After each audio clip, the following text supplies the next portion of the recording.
It's Lisa from Been There, Got Out. This is a little bit of a surprise. I have a guest today coming all the way from Australia. And we just met very briefly, but she is a mental health coach for women. But of course, I'm sure a lot of this applies to men as well. But she deals with a lot of issues with parenting and kids being stuck in the middle. And she is familiar with our community of people going through a very difficult time. There she is. So her name is Susie.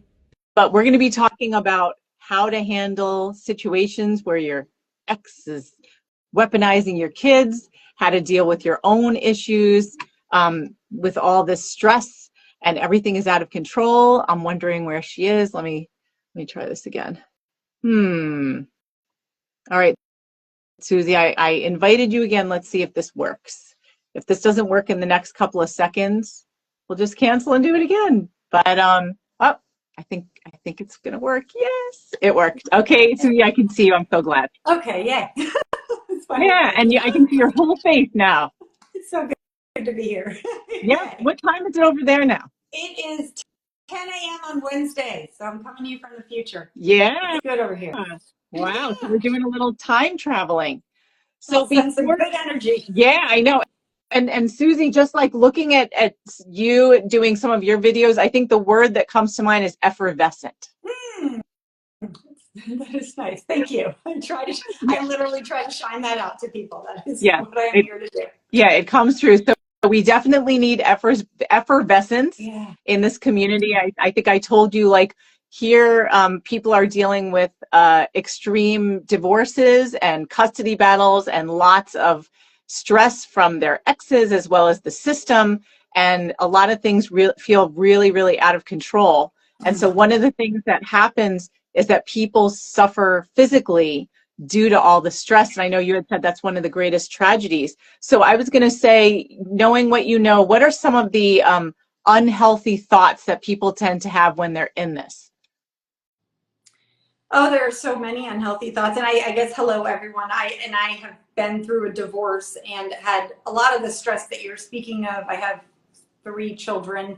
And also my biological family sided with my ex and so supported my ex's divorce lawyer. So that made some.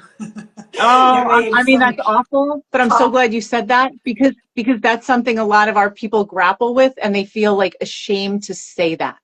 Yes. Yeah. Yeah. I mean, and I guess that might be one of the first thought, I like thinking of thoughts sometimes as like buckets. It's like a little thought bucket, that any thought that is eliciting the feeling of shame or that it's your fault or that you're doing something wrong or is something that we want to look at. There's definitely space and room for regret. I've had a lot of regret about how I parented when I was in the marriage or how I showed up or, now that I know better, the things that I could do better and now that I do. But the shame and that heaviness of shame I think of it as like a black ooze. So not only does it affect our mental health because we feel like we've done something wrong or we are wrong, it also affects our physical health. And I saw that for myself. I ended up in the hospital with 32 seizures over a weekend. I had the most random physical diagnoses when I was going through my divorce, like my fingers. I'd forgotten about this. My youngest son said, remember when your fingers were like so swollen you couldn't bend them? Like it's like all these feelings we're feeling, they come out some way in our body. So the thinking that we've done something wrong, and also just anything feeling out of control. Like there is so much out of our control and listeners' control. And at the same time, there's a lot within our control. And that is how we think about it, how much time we let our exes or our soon-to-be exes spend in our head and in our thinking. So I like always bringing, using sort of that effervescence that you spoke to and bring it back to empower ourselves that, bad stuff happens in lives all the time. And yet what can we control? And how do we then take control so that we're living our best life? Not in a shameful way, like you're not doing enough, because sometimes we can feel like, oh God, even I'm thinking wrong. And it's like, not that at all, sweetheart. Like, we're all doing the best we can, but to try to take little steps to support ourselves better in that. Yeah. And I love it. You and I are really aligned in terms of teaching people what they do have agency over in their own lives, because often it feels so helpless, when you're being buffeted about in the system and different evaluators and judges and mediators and your ex and their lawyers, and just like horrible nightmare that for our community goes on for years and years post divorce as well. So before we go on, Susie, can you formally now introduce yourself and talk a little bit about what you do? Yeah, so I'm Susie Pettit. I'm 53. I now live on the east coast of Australia. I grew up outside of Boston, Massachusetts, in the United States, and was raised in a family that was very codependent with no boundaries. And I went into my first marriage with no boundaries, being a little good people pleaser. Like, I was following the rules. I didn't have much self-confidence. I didn't feel good enough. I was doing what other people thought I should be doing. And in all of that, somehow, got my master's of education, was a high school teacher for a little bit, went on, had been working with a therapist, but then went on and started working with a coach. And I was thinking I'd become a therapist. And then I had one meeting with the coach where she just asked me a question about my biological family, and it changed my life. And I was like, this is what I want. Because I had found with therapy, the way I was doing therapy is I was going in every week, rinsing and repeating, going in with like a new problem, thinking the same way about the problem. And then the next week it's like, oh, okay. And now this is going, and never feeling really like I could grab hold of it. I was doing a lot of past healing and but what I wanted is to, like, okay, this is what's happening now. What do I do moving into the future? And so in that period, I had a friend die. Unfortunately, one of my best friends had been diagnosed with colon cancer. We were in the same play group. I was in this really controlled marriage, and where he controlled a lot of, like, who I saw and what I read and all what I wore. And yet the weekly play group was approved. So I went to that, and it was sort of like therapy. Like, every week we'd get together and complain about the same thing, me and this friend. And then we'd be like, okay, see you next week. And then we'd come back and complain about her husband. And then she got this diagnosis, and it was awful for many reasons, obviously. But on her deathbed, she said, Susie, don't die before you've lived. And I was like, oh, because that's what we were doing. We're just living like these little shells of ourselves, like these little humans, like, just like, okay, I'll do what mom says, and I'll do what husband says, and feeling like so vacant and awful and inside. So that really catapulted me into what I call a midlife crisis or midlife awakening, coupled with my background in education and teaching, and really having, in one area of my life, I had a lot of confidence around parenting and things we could do to raise healthy, confident kids. And I was not seeing that with my ex. And so that really started to create a lot of conflict in the marriage. Whereas before, we were married for 19 years, in relationship for 26 years. Before, I was just sort of marching along, being the good wife, doing what he said to do. And then after my friend passed, I really started to speak up more about parenting, started to speak up more about all. And as we know, anyone listening or following knows, like, that doesn't go so well usually.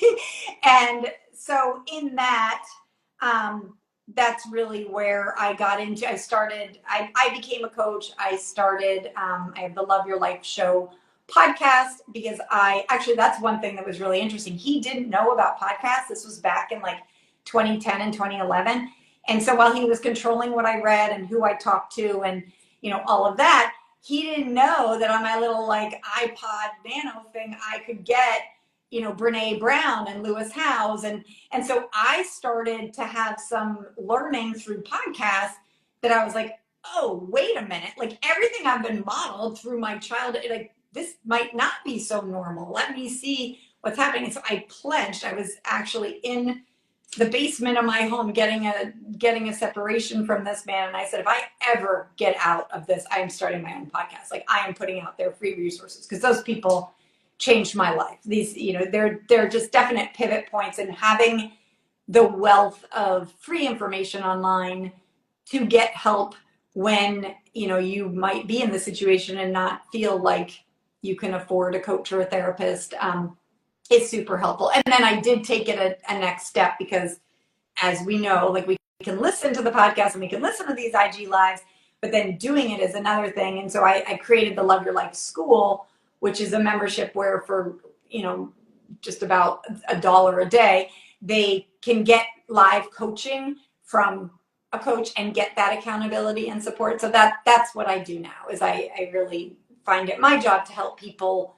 I deal with people who were never unhappily married, but a lot of what I do is help people recover and settle their nervous system and sort of accept what happened in their past in a way that's empowering to them, not victimy, and to take what's happening in the present and move forward in a way that makes them feel uplifted and light and like hopeful. Whereas, a lot of people are robbed from that hopeful feeling going through court systems and all of that. So that I just love supporting people and giving them ways to live a life that they love, that feels better. Yeah, yeah, and I love that. Really out of touch right now. Yeah, like the forward focus. And I didn't even realize you and I have the master's degree in education in common, the high school English teaching in common, and also big podcasts that we always say, empowerment through education. I have this little button that I keep misplacing. It says, if you think education is expensive, try ignorance.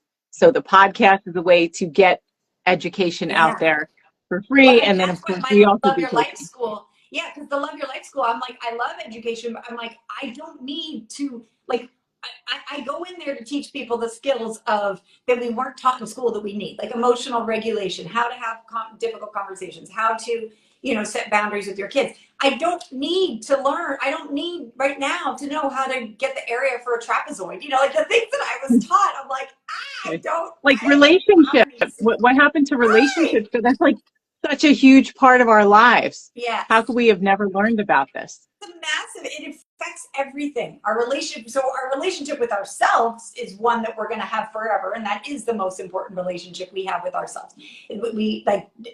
We will be in relation with ourselves and speaking to ourselves and treating ourselves in a certain way until the day we die. So that impacts us 100%. And then the other relationships around us also impact us, as we were speaking about physical health. Sometimes we are not in as much control around like whether we have to be in interaction with some of these people or not. But we always have control over the relationship with ourselves and how we're speaking to ourselves and supporting ourselves. Yeah. So that is, yes. Yes. Educators unite. So speaking of that, I want to talk a little bit or a lot about expectations and how they affect and impact our relationship with ourselves and with others. Okay, like in a specific area, or? Well, I'm thinking about, so a lot of people here are dealing with like really difficult, stressful situations, like with the court, and they often think this shouldn't be happening. Like you said, I must have done something wrong. And so by having that perspective, it makes things even harder for them, because they're like, did I do something to deserve this? Or I did things wrong. I should have known, like, I've never done this before, but somehow I should know what to do. And I'm just like, no, you're not supposed to know what to do. But there's all this like beating up of oneself. Like, I should know how to choose the right attorney. I should have known how to choose the right partner. And it's harmful, right? Yeah. Yeah, so that sort of that when we're shooting on ourselves, and thinking we should have done something different in the past, that is definitely something that I like to help people with, because I mean, one, I say stop shooting on yourself. Two, that feels very victim-y when we're like, oh, I should have done this, or I should have done, like, victim-y, shamey, all of that, versus like, I think it's Byron Katie who says, when you argue with the past always wins. Like we did it. And instead I like stepping into more of a either acceptance, like I did, like, okay, maybe for me, maybe I should have gotten a different attorney. Well, actually, no, I got the attorney that I needed to have the experience that I had. And I have regret over that. And I have some disappointment. And yet, like, I'm not going to spend a lot of time arguing with past Susie and what she did, because that's harmful to my relationship now. So I'm just like, okay, that woman did the best she could at the time. Yeah, it was unskilled. Yeah, I wish she had done differently. And oh well, let's move on and support her now. Expectations get us into trouble all over the place. That's why I was curious. I mean, expectations are really our thoughts about how things should go and or how people should act, and we're basing those assumptions on our life experiences and our system of values and what's important to us. And so we might think that someone shouldn't require their kids to go on stand in court, or shouldn't, someone's dad shouldn't pay for their ex's, for their, divorce lawyer. Okay. Those are expected, that's based on our assumption, our, what our brain is making meaning of the world. And in reality, like, okay, but they are, like, people are different, experiences are different, and we get it. Christine Hassler speaks about an expectation hangover, and I really like that, because it's like we spend a lot of time almost like in suffering, like resisting what is, like, but he shouldn't have put them in court, or he Mm-hmm. shouldn't have said this to them, or he shouldn't have. And it's like, okay, let's accept it. It's not okay. This is not like positive fairy woo woo. Oh, it's so good that he said that about you to your kid. Right. No. But instead of getting into the expectation, it feels rigid in my body when I'm like, he shouldn't have said that, versus like, okay, he did say that. How do I feel that he said that? What do I want to do? It's like a lightening and a Mm-hmm. lessening that feels so much better to me. And so just looking at those expectations and seeing, first of all, sort of like where we're using that, like where we might be saying that about something that's already happened. And then also, if we're still with these people, which if we have kids, I'm divorced for I think 12 years now. I will always have some sort of relationship with my ex. You're the lower your expectations are, the happier you're going to be. Mm-hmm. Like, just lower them all the way to the ground, and Right. just like, and then you'll be surprised, and you're like, oh my god, he didn't say anything negative to me, or about me to the drop off, or oh, he didn't, like, try to cheat me out of this, like, child expense, or it's like, Right. it really is counterintuitive, and but it is one of the healthiest things we can do. Lower those expectations, like, so low. One thing I like doing with expectations that helps me, and I let my clients, I like my clients to do, is I like them to write out, like, you can call it a journal entry or whatever, but like a page description. If say there's like a human store, and you're going into the human store and your ex is a model there that you could purchase, write out a page description describing what that human model is. Like, describe what is the human model of the dad that you have. What is that model? What is the human model? And that, because what we're doing is we're resisting this person. We're thinking they should think more like us, or they should be more like us. But when I can get to a place of like, oh, of course he did that. That's the dad I have. Mm-hmm. Like, or of course my ex did that. That's the man he is.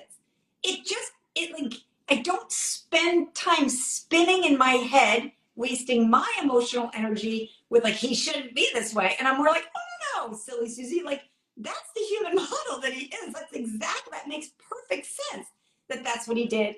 Let's take some breaths, have our experience of it, and now what do we want to do about it? Right. Instead of asking why, Why? why did they do that? It's almost like with our clients too, we say it doesn't really matter why. Yeah. And when we have them communicate with their exes, we say, don't ever ask why, because it's just unnecessary engagement. And if they ask you why, there's no need to answer that, because who cares? It No, happened. there's no need for you to explain why. That's what a lot of us, I help a lot of people, once they're out of the relationship, heal from the behaviors they learned to keep them safe in the relationship. And one of them is that over explaining and Mm-hmm. over defending, where we're, like, so if they do ask us, and then we get into like, it's almost like we're like vomiting out, it's like verbal vomit. And it, like, that is one of the behaviors that we just get to we get to stop. But then also asking of the why, like trying to make sense of what another human being with different values and different ideas is doing is not worth your energy. That's for them and their Especially if they're therapist. disordered. Right. Yes. It's like you can't reason with crazy is one thing that Right. I know someone told me at some point when I was going through this. But also what's interesting for us, if the person listening is a woman or in this sort of relationship, we're often taught that like to put our needs last and take care of their needs.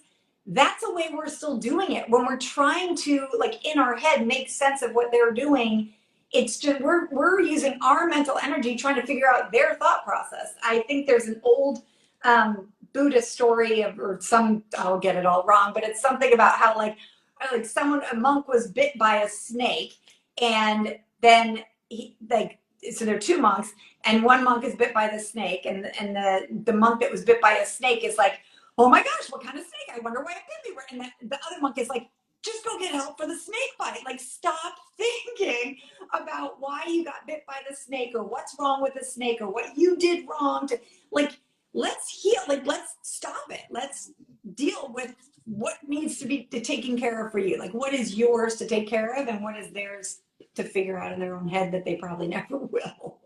Yeah. So what about, I know, that I talked to you a little bit about how people in our situation often have an ex who is behaving in irrational ways. You can't really do anything about it. And then there's kids that are stuck in the middle of all of this.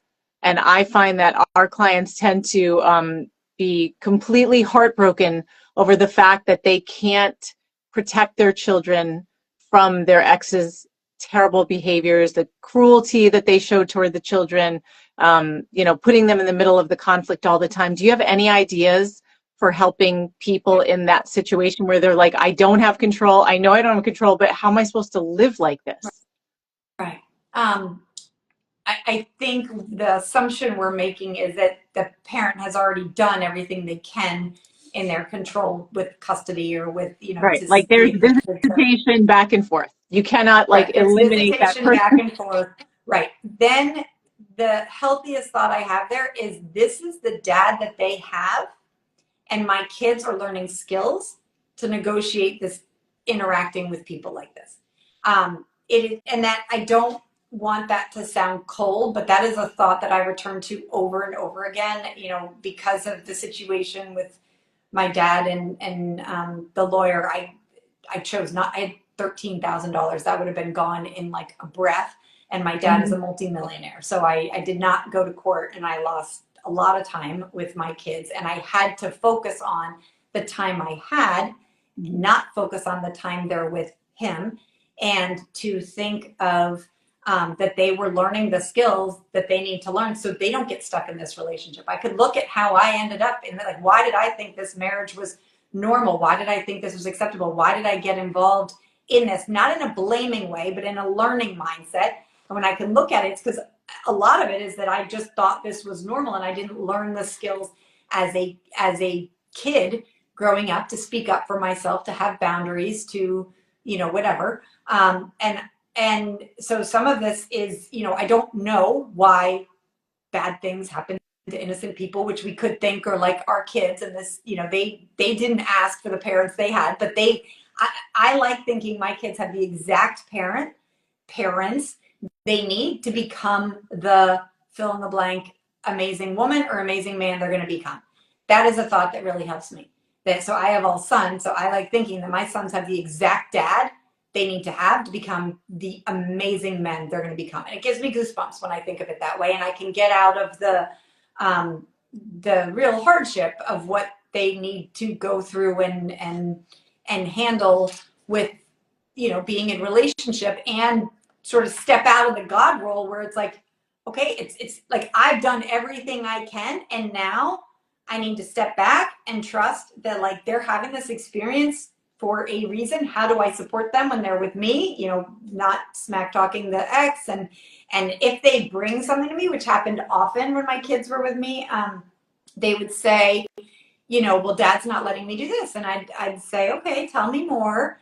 And they'd say, and then I'd say, well, what do you want? And they're like, well, I really want to, try out for soccer. And I'm like, well, what's a way you could ask him? And we would role play and teach them the skills. And then they'd come back next weekend, and I would never bring it up. I let them do it, because then if I said have that conversation go, that can be sort of a Mhm. gateway for our kid feeling shame Right. Or that like I didn't like do what stuck in the middle. Mhm. yeah, yeah, none of that. But if they come back and they're like, Mom, like I had the conversation with, and it's like, okay, tell me what happened. And it's like, well, how did you feel? And it's like, okay, well, what might you want to do? And just like my job is to love and support them while they have this relationship in their life that is theirs. There is nothing I can do to get them a different dad. Like nothing. That is the dad they have till the day they die. Even when their dad dies, we know that. Like we have our biological parents. Even like if we're adopted, like there is a link to that bio. We're always like there is a link in us, in our human souls, that is like, so it's not about me being like a 200% mother, so I like over percent, like I over mother what he's not fathering. No, I can't. It's like two different buckets. They got their mom bucket and their mom relationship, and they got their dad bucket and their dad relationship. And so they have the exact parent they need to have to become the people they're going to be. And then in that is a lot of us turning towards ourselves and nurturing our feelings about that. Like I am not saying feel like a cold-hearted bleep, oh, well, that's just the parent they have. Right, It's right, right. like, oh, this breaks my heart, and I'm gonna take care of myself when my kids are not around to, cry or grieve or punch a pillow or I decimated a pack of bread. It felt so good. I just like stormed it. It was just my kids were like, "Where's that sourdough loaf?" I was like, "Yeah, I don't know. I don't. It's the weirdest thing." But taking care of ourselves is something I don't want to downplay for parents like us. Healing our own hearts, seeing these people that we care about more than anyone else in the world having to have this experience that we wish they didn't have. That's empathy. Codependency is us feeling responsible for their experience or taking on too much of it or over, obsessing and victimy. When we're feeling victimy, like, oh, they wouldn't have this dad if fill in the blank. That usually doesn't go so well for the kid either, because they're not our therapist or coach. Yeah. Yeah, I mean, there's so much of what you said that I was like, oh, I got to remember all the little things I want to comment on. The first thing was about getting out of that God role. Mm-hmm. And I think that's something I'm so glad you said that, because I'm going to use that now with our clients, is because they feel like I am responsible and I have to do everything to protect the child, and you just can't. And also when you talked about how your kids learn these skills and then you modeled what the conversations that you had with your own sons, I'm thinking that's similar to what we kind of walk our clients through is, even though it's awful that your kid is dealing with this, they are learning some of the most incredible skills that they can use to take throughout the rest of their lives. Because even if for some reason you manage to shield them from that other abusive parent and they had no custody, your child is still going to meet other toxic people throughout their lives. So while they're young, for them to learn how to advocate for themselves and to set boundaries with a parent, imagine the power and strength that they will have going through the rest of their lives. And then I also think about all these motivational speakers. I mean, how many of them talk about these awful, traumatic childhoods, Yeah, right? everyone pretty much. I Right. mean, think of Oprah. So Like you don't. Yeah, So your child has this amazing potential to build such resilience and go on to incredible things. So who knows if yeah. this is laying the groundwork for that? We don't know. We don't know, but I really like your attitude about like, I've done everything I can. I'll be there to support them when they're with me. I'll talk them through like choices that they might be able to have rather than saying, why don't you just do this? Because that takes away their sense of agency. But to Yeah. say, And actually, we let's do know, like, research shows that whether our kid is coming from a divorced house or a full house, like a house with a healthy, thriving marriage, when we teach the kids the skills to handle the challenges that are coming up in their life, they do become more resilient. And I mean, what we're seeing right now in our culture, it's much more of like, oh my God, my kid is anxious. I need to be that God. I need to take it over. I need to fix it. I need to. And what are we seeing? Anxiety rates are still rising. And that's where, going back to my beginnings, is as a parenting expert. And I have, my parenting course. It's how to raise a confident and resilient kids. And I speak about how we have a job, whether we're a divorced mom or a mom, that's in a healthy marriage. We have 3 jobs. One of our jobs is to keep our kids safe. One of our jobs is to set boundaries / guidelines, because that's part of, well, I'll explain that. And then the third job is to help them. It's an emotional intelligence, how to feel their feelings, work through feelings in a societally correct way.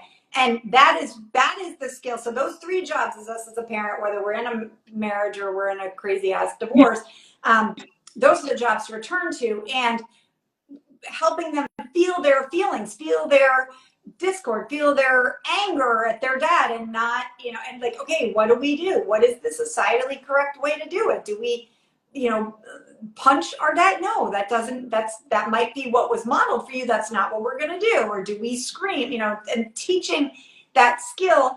One of the things I like to support people with when they're going through this is like, you're teaching that kid skill on like steroids. Like the regular kid that's just like humming along, like hopefully they have a parent that knows that and is practicing this, and they're, but like, they sort of have their own whatever. These kids are ones that are like, oh, and I see them in their 20s, and I'm like, you are so much more emotionally mature than your chronological Right? age. Like, what is going on here? Like, so that is what we know if we're not in this overly protective, godlike role of our kids, that it's our fault or it's our job. Because the other part of that is our kids have 2 jobs. Is one, they push against our boundaries, which is hard for us if we're thinking that we're being the good parent, but that's what they do between 10 and 20. That's what I didn't do between 10 and I stayed enmeshed with my family and was very much like, is this okay, Dad? But what if kids are feeling healthy and supported by you? Takes one parent. They feel supported by you. They push against you to figure out who they are. And they go through a period called individuation. So that's their one job. Their other job is to learn how to feel feelings in a societally correct way. And they can do that with your guidance and your whatever. But it really is like, if we take it more like this is happening in your life, whatever this is, whether it's the custody battle or it's this, the exchange or whatever. And how do you want to feel about that? Do you want to feel victimy and awful and afraid and anxious? Or do you want to feel more like, okay, this is like, this must be what Earth School is handing over for me to learn right now. Like, it's too much. Like, this must be what, like, I'm here for it, and so now what do I want to do about this? How do I show up as the best mom? How do I show, it is not my job to take care of everything for my kids, because that's actually not helpful for my kid. Right. Right. And you're also role modeling how your kid should feel. So when you are completely anxious about everything, your kid is becoming completely anxious. When you're just Yes. like, I can't do anything about it, like I'll do the best I can, you're self-regulating and you're helping your child co-regulate and process what's going on in the world. Yeah, So it being really is like calm. I'd say the most important thing we need to do is to take care of our own emotional regulation, which most of us didn't learn. So learning those skills to calm ourselves, because that's what the kids are going to pick up on. I mean, they like, we're like that Charlie Brown teacher. I don't know if that's like outdated, where they're like, wah, wah. Like Yeah. they listen, what is it, like 10% to our words, but they watch what we do and they sense our tone. And so if they come home and they're like, Dad said this, and we're just like immediately rigid, or but if we're able to take a breath and we're able to be like, right, okay, this is the husband that I have, or this is the ex that I have, this is interesting. And then we turn towards them. We're like, hey, what was that like for you? Or And what was that again, like we for are there. Like, you?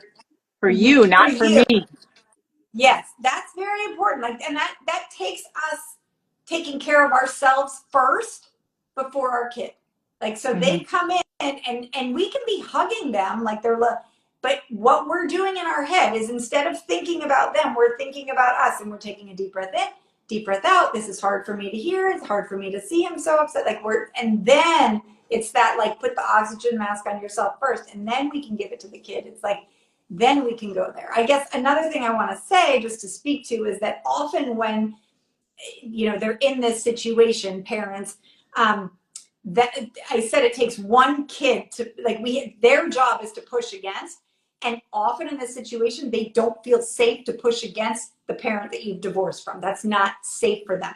And so what I found in my experience, and I see a lot of my clients, is that it's like they get the conflict at home. They get like the kids. Like I just remember when my ex would drop the kids off, I just set my expectations. I was like, it's going to be chaos. They're going to be like little puppies. They're going to be, they've just been so walking the straight, controlled line with their dad. They're going to come in. They're going to be arguing with each other. They're going to be pissy towards me, like whatever. And it's like, I have my expectations there. And then what's really important in my head is I'm not taking them pushing against me personally. Instead, I like thinking like how freaking great that they feel safe with me to push against me to have the growth that they need. Does it feel easy for me?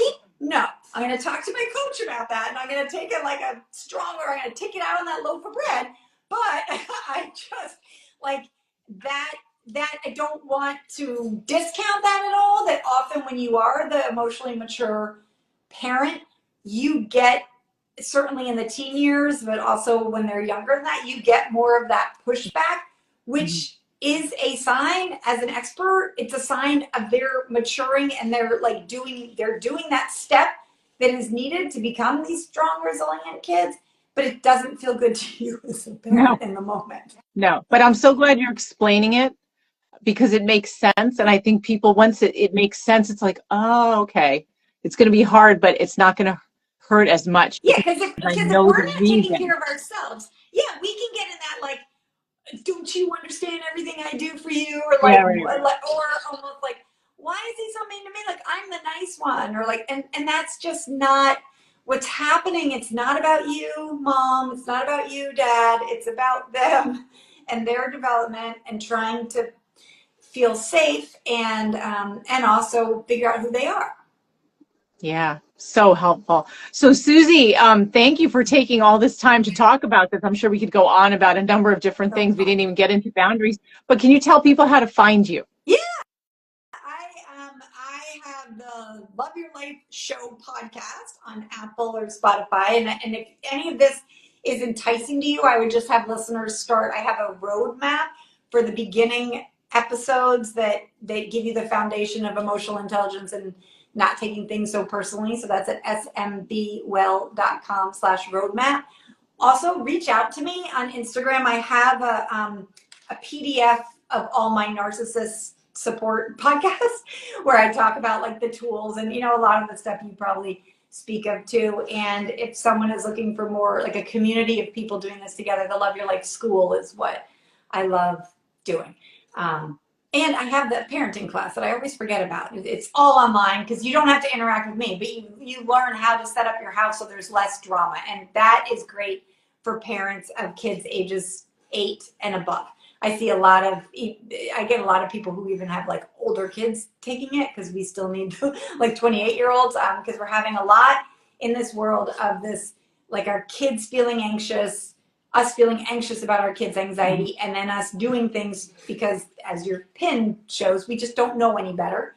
And us, but that's actually increasing the problem. It's like increasing the anxiety and increasing the over dependence on mom or dad. And there are just a couple tweaks that make everyone's life so much easier. So that's in my parenting class, smbwell.com/parenting. So. Excellent. Oh my gosh, thank you so much. This is going to be such an excellent resource for people in this community. So I really appreciate you coming on to talk about it. Yeah, I just mostly want people to feel hope and maybe a little lightness, because I've had my moments of lying bankrupt in a basement in Virginia where I was my husband's property and all my money was taken. And, it's that like if you leave, I'd be accused of abandonment. If I took the kids, I'd be accused of kidnapping. Like I've had my dark moments. And yet there are always little things you can do to start to move out of that and support yourself. And yeah, I'm just cheering everyone on. I love that they're listening to a show like yours. Yes. Thank you so much again, Susie. All right. Yeah, lovely. Take care.